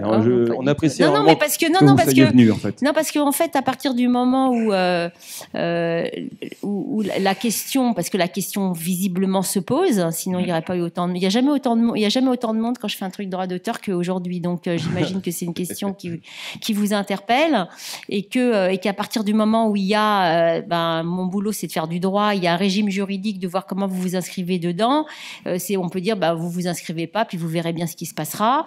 Ou bien de se dire, voilà quelles sont les règles. Et à partir de ça, je vois de quelle manière je fais des trucs simples, ou je fais des trucs compliqués, ou j'ai envie de m'investir, ou j'ai pas envie de m'investir là-bas parce que ça sert à rien, parce que je travaille avec des gens avec lesquels j'ai l'habitude de travailler, parce que finalement, c'est trop cher de payer un avocat, parce que ça sera plus cher que ce qu'on payera un auteur. Et vous avez 150 fois raison. Voilà, c'est pas la peine. Mais il faut connaître cet environnement juridique parce que c'est le vôtre et que parce que c'est le vôtre, si vous connaissez pas un peu les clés et puis un peu l'agilité pour les manier, parce que c'est ça l'idée, c'est qu'est-ce que je choisis, qu'est-ce que je fais. Moi, je suis pas en train de vous dire il y a le contrat A, le B, le C, le 1, le 2, le 3, le 4, avec ça vous jouez. L'idée, c'est d'identifier vos positions et de voir comment vous la traitez au mieux. Okay. Et pour ça, vous avez besoin du bagage. Après, vous en faites ce que vous voulez. Je suis d'accord. Je vais continuer simplement sur ma petite expérience et je rejoins à ce que tu avais dit, c'était très bien, sur la différence entre, par exemple, les aventuriers du rail et fourmilière à fourmilière. On prend la même mécanique, on fait un jeu qui n'a rien à voir. Après, qu'est-ce qu'on fait ? Qu'est-ce qui se passe ? J'en sais rien. Donc, moi, je suis inscrit aux AGSA. Et effectivement, aux AGSA, auteur de jeu, ça n'existe pas. On n'existe pas. Donc, pour que j'ai pu avoir le bonheur et la chance extrême de leur donner mon argent, parce qu'en fin de compte, c'est ça, oui. J'ai dû passer un entretien avec une personne en leur montrant tous mes jeux. Ça n'a pas été très difficile parce que j'ai eu quelques jeux où il y a énormément de texte, en fait. Il y a un jeu qui s'appelle Petit meurtre et faits divers, c'est que du texte, c'est pas compliqué. Il n'y a pas un dessin, il n'y a pas un jeton, il n'y a pas un... Ah si, il y a des jetons, oui. Enfin, on peut l'oublier. Et donc, globalement, je suis passé sur le côté, oui, donc tu es un peu un genre d'écrivain. Ouais, tout à fait, ouais. Et elle m'a bien expliqué ensuite, pour remplir les feuilles de déclaration de revenus AGSA, que je dois mettre auteur de jeu, entre parenthèses, règles, et surtout pas dessin, parce que sinon, pouf, c'est Maison des artistes, bien sûr, et ainsi de suite. Donc, il y a vraiment... Alors, c'est ça notre angoisse, en fait, c'est qu'on n'existe pas. Après, on sait que le droit d'auteur nous protège, etc., mais ce serait tellement merveilleux que, quelque part, la législation nous dise... Et non, au lieu d'être dans les 3 petits points, si on pouvait être dans... et auteur de jeu, parce que traducteur, il n'y a aucun problème à gérer ça. Traducteurs, mais ils se sont battus, les traducteurs, oui, bien aussi. Sûr. Hein. Évidemment, mais je ne leur reproche pas. Non, mais ils se sont battus au sens où ils ont fait plein de procès, etc. Et à un moment donné, on a dit, les traducteurs, c'est des auteurs. Oui, absolument.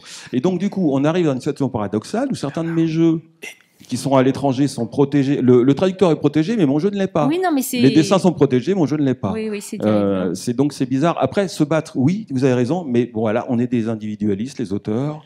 Il n'y a aucune structure, il n'y a pas. Non, il n'y a pas. On est en train, maintenant, là, en 2000, ça a commencé l'année dernière, les éditeurs sont en train d'essayer de monter un syndicat, entre parenthèses, d'éditeurs. Mais déjà, ça, c'est difficile. Alors que, évidemment, ce qui est le plus difficile, excusez-moi, ça va être trivial, c'est le pognon qui paye. Ah bah oui.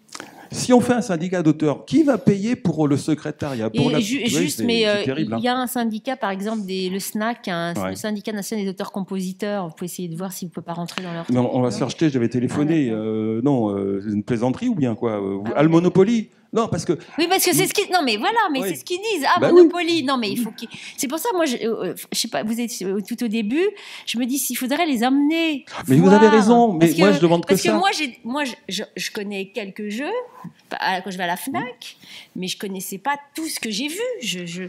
Et je me suis dit, waouh, il faut que les gens aillent, il faut voir. Karine, il y a des gens dans le monde qui sont... C'est leur métier de s'intéresser à la culture en général. Leur métier, c'est des journalistes. Mais vous savez Ils ne viennent pas. Je leur ai demandé, je suis allé dans des rédactions à Paris, dans des journaux.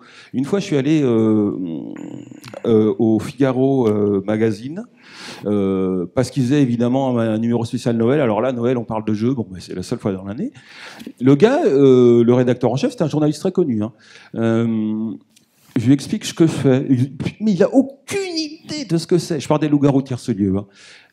Et il demande un peu à ses collègues journalistes, qui sont des adultes, et vaguement, ils entendaient parler. Il dit, mais vous avez des enfants? Ouais. Et ils ont demandé aux enfants, tous leurs enfants le connaissaient, le jeu. Oui. Tous. Mais, alors par contre, de les faire bouger leur cul, non. C'est pas valorisant de parler de jeux de société pour un journaliste. Parler du dernier Goncourt, oui, du film, mais d'un jeu, oh, mon Dieu, quelle honte. Excusez-moi, j'ai été trop long, j'ai l'impression. Mais ça, c'est Hervé. Pour ceux qui connaissent un peu. Après, je pense que ça met un petit peu pour cadrer un petit peu les choses, pour pas non plus qu'on dérive complètement sur un autre sujet, mais alors, sur les journalistes, je pense qu'il y a un vrai changement, mais c'est pas le sujet ou quoi que ce soit. Je partage moitié ce que tu veux. Juste aujourd'hui, on a les Échos, on a les Nice Matin et autres, ça évolue et autres. Mais depuis 30 ans, ça évolue. C'est comme dans le milieu de la BD. Par contre, ce qui est important aussi de comprendre, et je pense que c'est aussi un des buts, c'est qu'on est tous d'accord, je pense, autour de la table et ceux dans la salle, qu'on a un trou aussi au niveau, justement, cadre juridique et autres. Ce qui est important de savoir, c'est sur quoi on s'appuie. Rien que sur la partie démarche qu'on a eue avec l'Union des éditeurs de jeux de société, qui sont partenaires de cette conférence-là, et justement, c'est grâce à eux qu'on a pu rencontrer Karine, on a aussi un vrai problème sur cette partie de reconnaissance. Qu'est-ce qu'on peut déposer? Hervé, c'est pas la première fois qu'on fait ce genre de conférence ensemble. On l'avait déjà fait à Bruxelles il y a quelques années. La question que le jeune auteur pose, c'est pas la première fois qu'on l'entend. C'est pas la dernière fois qu'on fera nous ce genre de retour par rapport à ces connaissances-là. Par contre, ce qui est important de voir aussi, c'est d'avoir une vision un petit peu plus structurée. C'est-à-dire qu'il y a beaucoup dans le monde du jeu, et je pense qu'on est quelques-uns dans la salle à avoir navigué là-dedans depuis pas mal d'années. Il y a beaucoup de on-dit, il y a beaucoup d'images d'Épinal aussi par rapport à tout ça. C'est savoir un peu l'état des lieux aussi justement de ce que c'est, sur quoi on peut s'appuyer. Ça, c'est extrêmement important. C'est ce qu'on essaye de faire depuis le début. De faire un peu de rentre-dedans. Et je suis assez content, même si Antoine est parti, justement, qui parlait sur la partie mécanique de jeu. C'était justement par rapport au game design, créateur, auteur. Et ça, c'est aussi très important. Mais aussi par rapport, et là, c'est ça aussi qu'on veut en arriver, c'est aussi le régime. C'est-à-dire que même si on a un trou au niveau, entre guillemets, reconnaissance, au niveau juridique, on a quand même un gros souci sur le régime de sécurité sociale. Entre autres. C'est-à-dire que même si on est très très peu à gagner, on va dire, un peu d'argent autour du jeu, Hervé, Antoine, je pense que moi j'en fais partie. On est une quinzaine, on va dire, en France. La problématique, c'est que derrière, c'est qu'est-ce qu'on fait? C'est sûr que on est quelques-uns quand même aficionados là-dedans de vouloir en vivre ou quoi que ce soit, mais l'auteur n'est pas reconnu. On a un cadre, on en revient à peu près à ça. On parle d'œuvres collectives, on parle de collaboration, on parle de thématiques. Les frontières sont au final relativement floues. Mais comment nous on peut se protéger? Donc c'est pas si simple au final. Moi c'est ce que j'en déduis et voilà, il faut se faire accompagner. Mais comment aussi dans la vie de tous les jours, comment on peut cadrer tout ça? Et Hervé, si tu pouvais laisser le micro juste à la personne qui était en face de toi, qui essaie de tendre la main depuis tout à l'heure. Excusez-moi, il faut que j'y aille, j'ai des dédicaces à faire. Donc, ok, dommage parce que alors je vais commencer par la fin. Vas-y, je voulais dire juste le temps qui Hervé, pars pas. C'est que il y a pas de problème effectivement tant qu'il n'y a pas d'enjeu financier.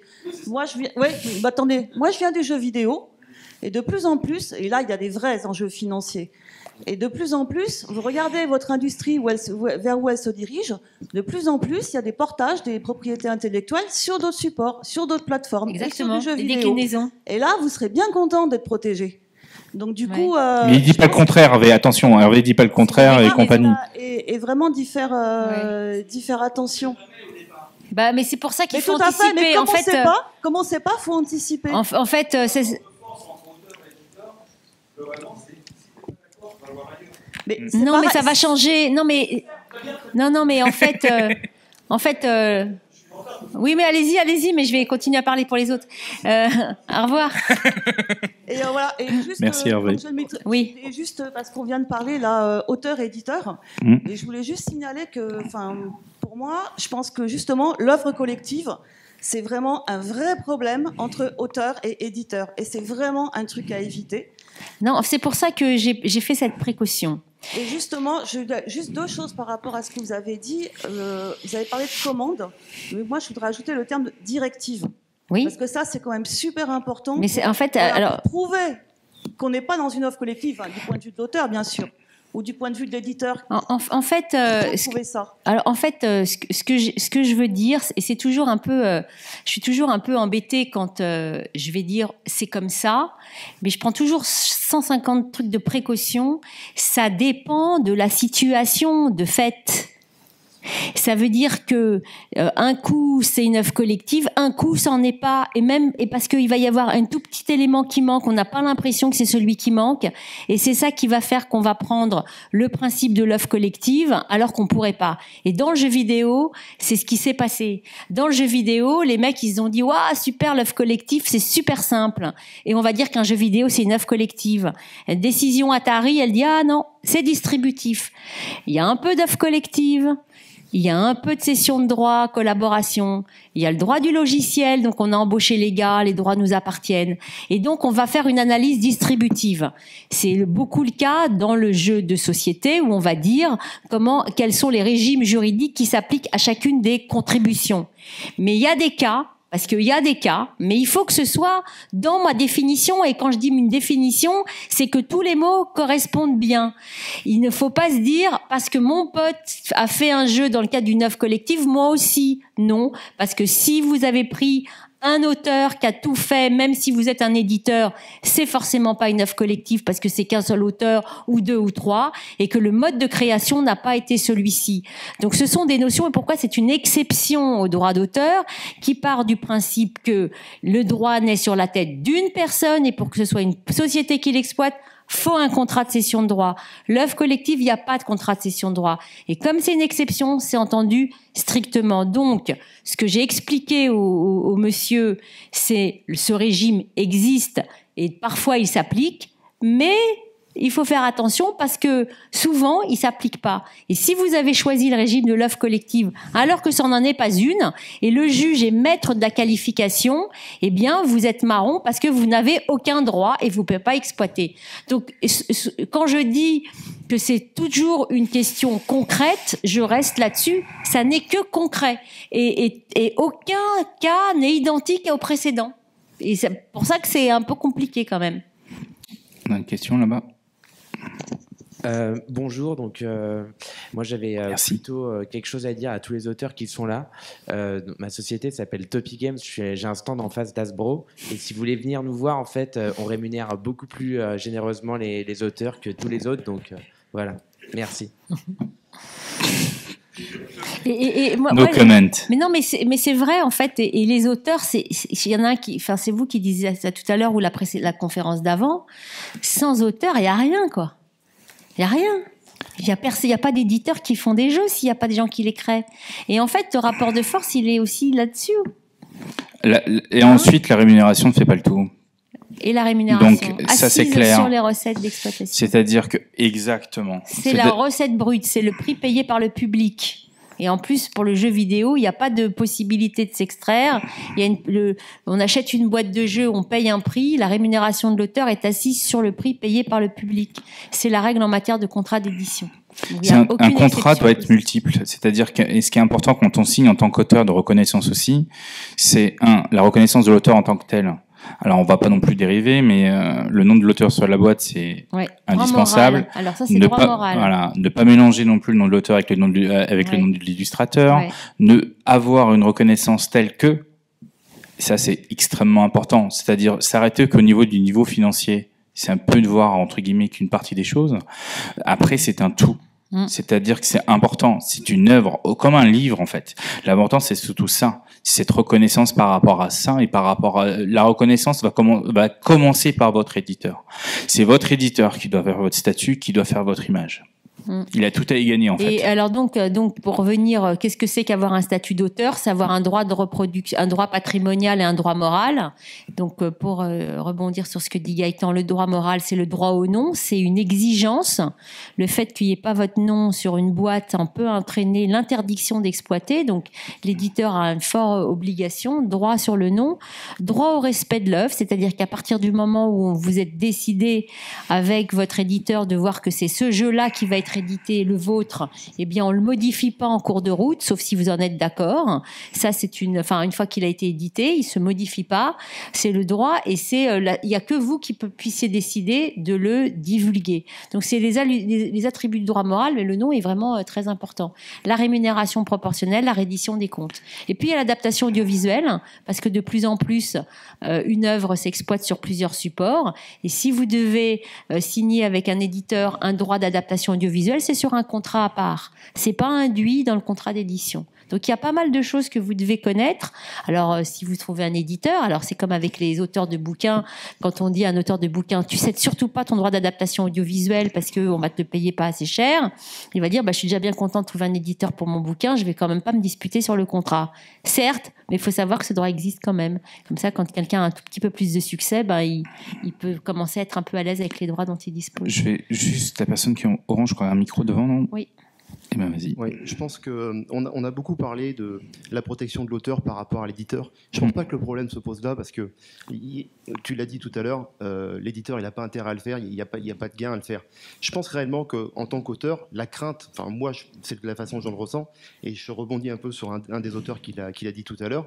On présente un jeu sur un festival parce qu'on veut l'exposer au public et on veut voir comment ça réagit. Le proto il est bon, ok, pas de souci, il fonctionne.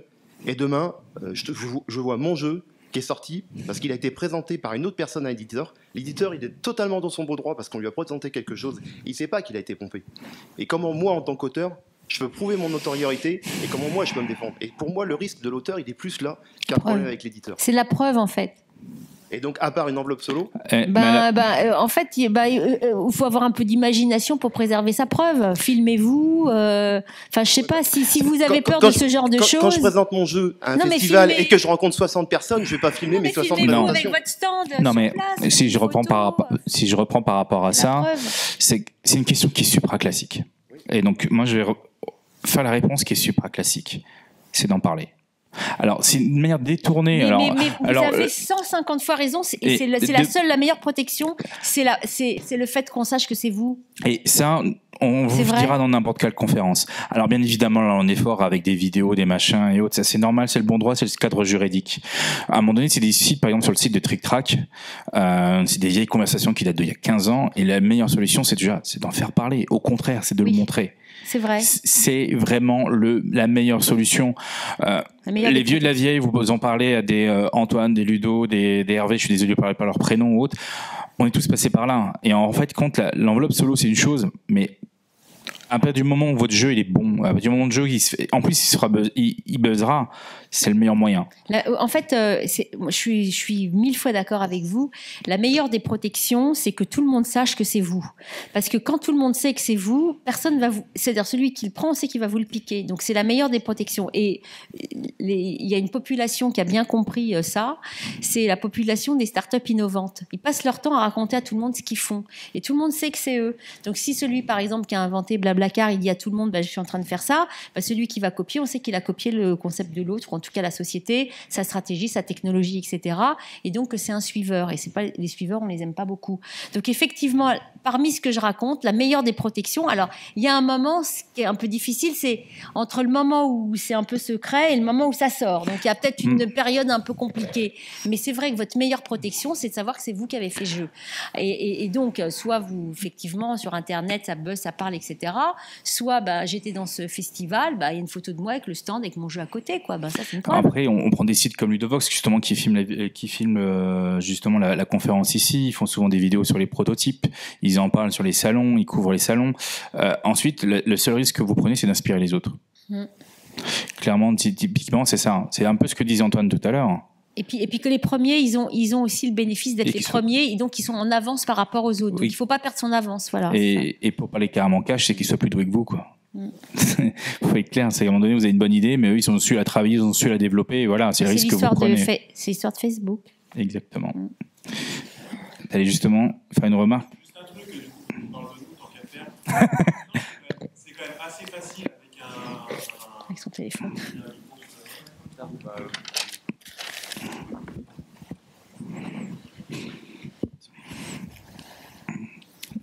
Donc voilà, j'en profite, je suis le caméraman de Ludovox, donc j'en profite pour parler du sujet. Effectivement, nous on est sur les couvertures de salon, par contre c'est sûr qu'on ne pourra jamais couvrir tous les prototypes qui pourraient être présentés.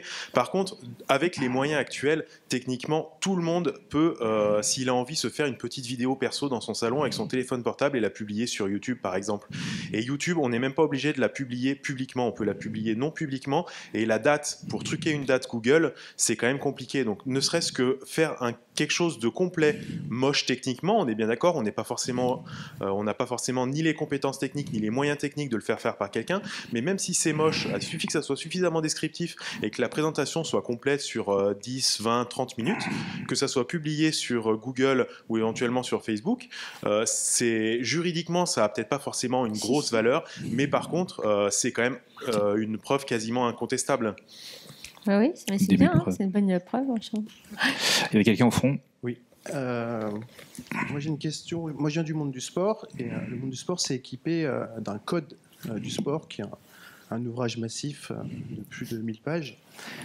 Est-ce que le monde du jeu société moderne arrive à un niveau de maturité en fait suffisant pour commencer à penser à avoir une sorte de code qui définisse ce que c'est le jeu spécifique. Le code de la propriété intellectuelle, hein, on a un gros code. Si vous voulez, je vous le montre, il est là. Bien sûr, mais le sport a son propre code. Ouais, alors il y a le code juridique, voilà, ça c'est le code de propriété intellectuelle, mais je vais rebondir par rapport à ça. Il y a des usages à faire, je sais pas. Je vais rebondir par rapport à ça, c'est la réponse d'Hervé tout à l'heure, d'Hervé Marly, qui est la bonne.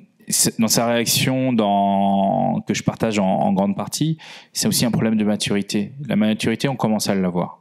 C'est-à-dire que des conférences sur les droits d'auteur, ça fait quelques années que j'en donne. Alors c'est la première fois, et ça j'en suis extrêmement content, qu'on a une avocate qui nous accompagne, puisque c'est relativement rare. Elle s'est mouillée pour venir, et pas dans le sens justement que physique, parce qu'il fait un super temps dehors, mais dans l'idée aussi de dire que c'est un sujet qui est tendu, puisque c'est pas un sujet qui est si simple que ça.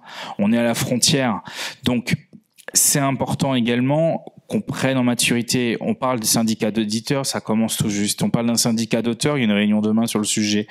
Bon, ce qui manque un petit peu, le syndicat pour le moment, on en espère beaucoup de choses, mais c'est qu'il y ait vraiment des auteurs connus qui soient dedans. On commence à vraiment, on parle de jeux vidéo tout à l'heure, on commence à parler de pas mal de choses. C'est comme tout, on grandit, on a encore des enfants, j'aurais tendance à dire on est en pleine fin d'adolescence dans le domaine du jeu de société. Voilà, on est dans cette phase, on commence à devenir en phase de jeu adulte, et c'est important qu'on se cadre.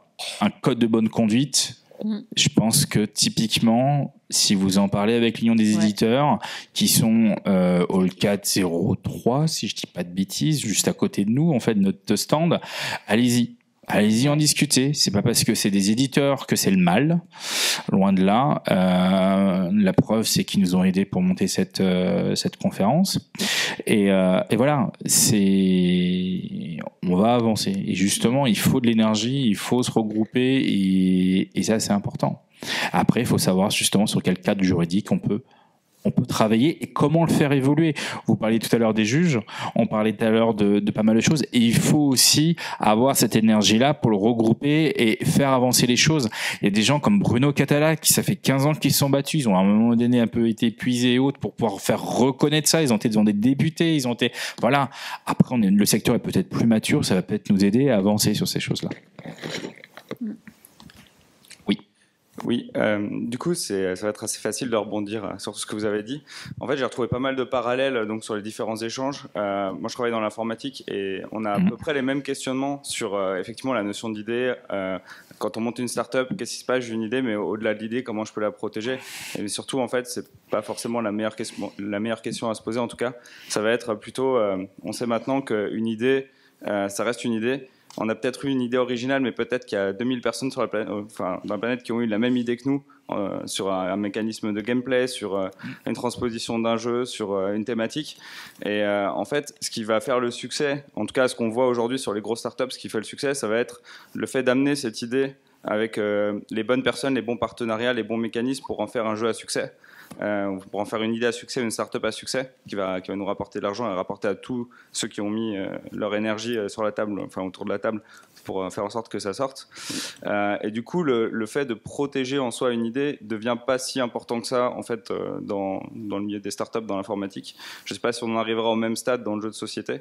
En tout cas, là sur le salon, c'est vrai qu'il y a la seule crainte qu'on peut avoir, ça va être uniquement dans le cas où en tant qu'auteur, on va montrer notre jeu à sa phase même de conception à un éditeur. Enfin, c'est vraiment là le point que j'ai entendu ici. Est-ce que le fait d'avoir un prototype qui va montrer toute l'expérience ludique qu'on veut apporter, en soi, ça ne va pas déjà être une forme de protection avec les différents éléments. Si on arrive avec des cartes, avec des figurines, avec tous les mécanismes en place et qu'on présente notre expérience ludique, est-ce que ce n'est pas suffisant finalement à protéger En fait, plus vous avancez tout seul avec quelque chose d'abouti, et mieux c'est. Et du coup, ce que vous dites, c'est une question même que je vous pose. Aujourd'hui, avec l'imprimante 3D, aujourd'hui, on n'a plus besoin de passer par des usines pour avoir des prototypes. Je sais pas, on peut faire plein de trucs tout seul, hein, comme dit monsieur. On peut filmer avec un téléphone, on peut faire imprimer des figurines avec une imprimante 3D. Il y a pas mal de trucs qui fait qu'aujourd'hui tout le monde est à peu près autonome sur la mise en place de quelque chose. On n'a plus besoin d'avoir des prestataires techniques qui permettent de voir la faisabilité concrète du truc. Donc oui, ça milite pour effectivement la meilleure des protections, c'est la publicité. Voilà. Et du coup, on n'a plus besoin de dire... Parce que, en fait, on protège... Pourquoi est-ce qu'on a fait ces protections avec des dépôts ? C'est parce que c'est d'abord du papier et ça devient autre chose. Donc le papier, c'est écrit sur du papier. Mais quand effectivement il y a plein d'éléments, c'est votre meilleure protection. Sachant qu'il y a aussi les dépôts, les trucs pour donner des dates, etc. Mais aujourd'hui, c'est un peu... c'est pas la meilleure des questions et c'est une des questions annexes. Voilà. Le sujet il est vaste, je pense qu'on peut encore durer 2 heures, hein, mais je suis désolé, à un moment donné, il faut... Merci. Merci à tous.